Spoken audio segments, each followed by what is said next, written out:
Today is all about the game. College experiences, careers are all about the game.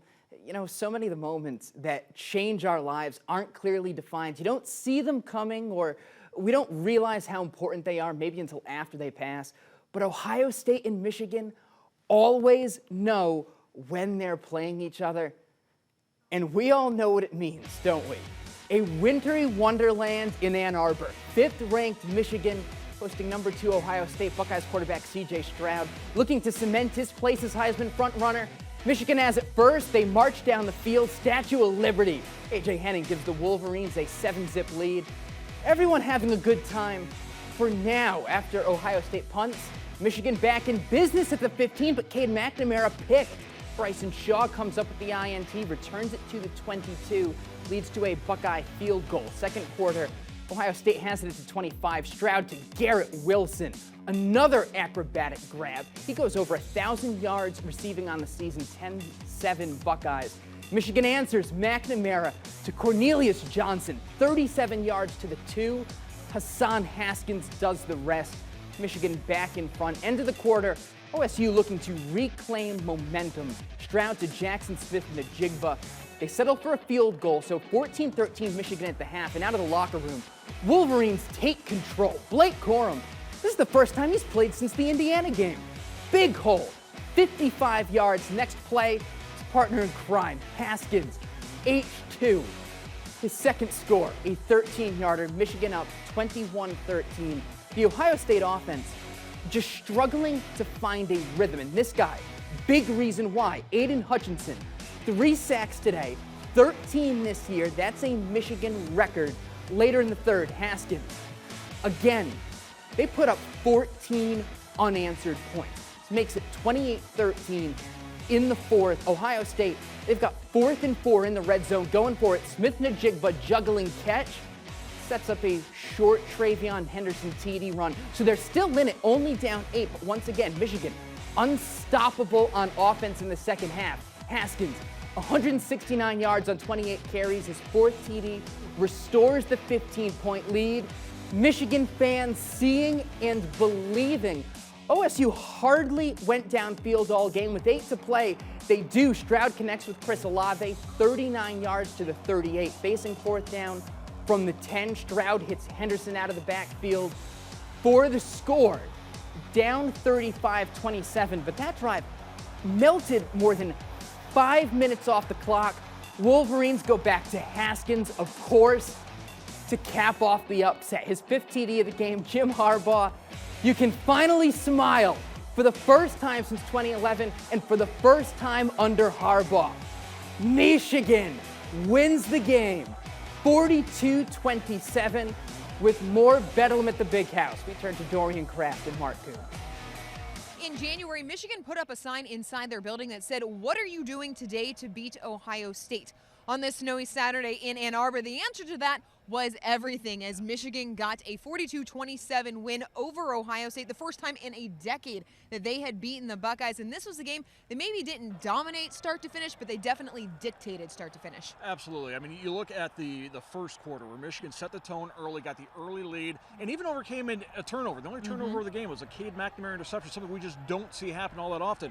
I think the key of the game really was that third quarter there. Ohio State was down at one point, had the ball to begin the third quarter. They went 3 and out. Michigan went right down the field. Hassan Haskins, a huge game. We've gotten used to seeing these Michigan running backs do this in years past. Tyrone Wheatley in 93, Shimanga Biaka-Batuka in 1995, and now you've got Hassan Haskins, 5 TDs in 2021 for the Michigan Wolverines. They might have thought they saw a ghost, but they didn't. It was number 25, Hassan Haskins. He was running with great determination, great purpose, great ability. 5 touchdowns on the day. It ties a school record.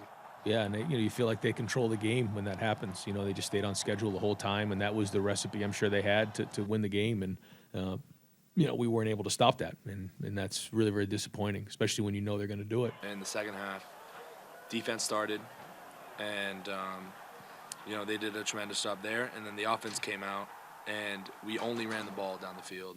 And I think that's when, from an O-line perspective, when you're able to come out after halftime adjustments, having the time to see what they're doing and being able to adjust. When you come out and you only run the ball, you take it down the field, it says something about their confidence in themselves. And I think that's the first time they really face adversity like that. And, you know, we just continue to roll them, and I think that's the moment when you felt the tide shift. It's an amazing feeling. You know, I want to thank every single one of my linemen today. They played with their hearts out, you know, and I thank them. I bow my head for that, you know. But yeah, just this whole feeling is amazing, and it's a blessing. Ohio State offensively had no rhythm tonight. We'll get into maybe some of the reasons for that a little bit later on. But, I mean, how many times in the past 10 years, 20 years of this Ohio State dominance have we seen an Ohio State running back take over in the second half? That's exactly what Haskins did tonight for the Michigan Wolverines. And also, you got to talk about the job Aiden Hutchinson Absolutely. did. 3 sacks. He is now the Michigan single-season sack leader with 13. Man, it was crazy. I can't really put it into words. I really just wanted to beat my dad, and I mean, I went a little farther. So I mean, it's so cool, and it's a moment that I can't wait to share to my dad. I can truly say I think Aiden is probably the best of the best. His ability to do, you know, any move, you know, he really has it all, and being able to go out there and see him, you know, do what he does best just gives me pure joy. He was a disruptive force as the Michigan defensive line, the Michigan offensive line. They control the trenches, and Jim Harbaugh talked about that earlier this week. This is going to come back to what Woody and Bo always talked about, tackling and blocking. Michigan did a better job blocking. Michigan did a better job tackling. Yes, they did. They also did a really good job stopping Travion Henderson from getting extra yards after the first movement. Didn't allow a ton of yards after the catch. There were a couple of big catches. We obviously saw the touchdown for Ohio State, but for the most part, it was Michigan dominating this game on both offense and defense. Absolutely, and we saw a lot of bitterness. I don't know if maybe that's the right word. The Ohio State lost their composure a little bit. There was certainly a lot of woofing going on post-game. Jim Harbaugh at halftime was complaining about some of that woofing, and in his post-game comments, Jim Harbaugh wasn't letting up on maybe a critique of Ryan Day. Sometimes people that are standing on third base think they hit a triple, you know, but they didn't. Yeah, I mean, I know that probably things you're thinking of are the same as I'm thinking of, but, I mean, let's move on with humble hearts, take the high road, but, yeah, there's definitely stuff that, you know, people said that spurred us on even more. Sure. It's really not surprising that there's a little bit of chippiness on Michigan's side. Hutchinson said in the press conference they knew that Ohio State had been talking about them all week. He even mentioned the rumored threat of hanging 100 points on them, and he said, you know what, they can say whatever they want to say. We came out and we did it today. I mean, these guys have been disrespecting us, stepping on our jerseys, talking about hanging 100 on us, doing all the rah-rah, doing all the talk, but, you know, we were about it today, so. There is a quiet confidence about this Michigan program really all season, particularly this week. And for a lot of Michigan fans, for a lot of Ohio State fans, they had taken the attitude of, we won't believe Jim Harbaugh can win this game until he wins this game. 35 years ago, he won it as a player. Today, he won it as a head coach. Yeah, and he was actually asked about where this win stacks up in the entirety of his career. And he said, in this moment, it feels like the best one. No surprise there. Absolutely. You can just imagine the snow angels that are being made as we speak, as we get this winter wonderland. It's been an incredible day. This is everything that this game should be. It is a top 5 matchup with a Big Ten title on the line, postseason implications, and then the weather, and then plus the crowd today. 111, 156, the announced attendance today. The players mentioned it. They said they had never heard the big house so loud. This game lived up to the hype and then some. It is certainly a factor. Ohio State had 5 false starts, 10 penalties on the game for the Buckeyes. C.J. Stroud did confirm that he was under the weather this week. There had been some message board rumors that he was going to miss the game today.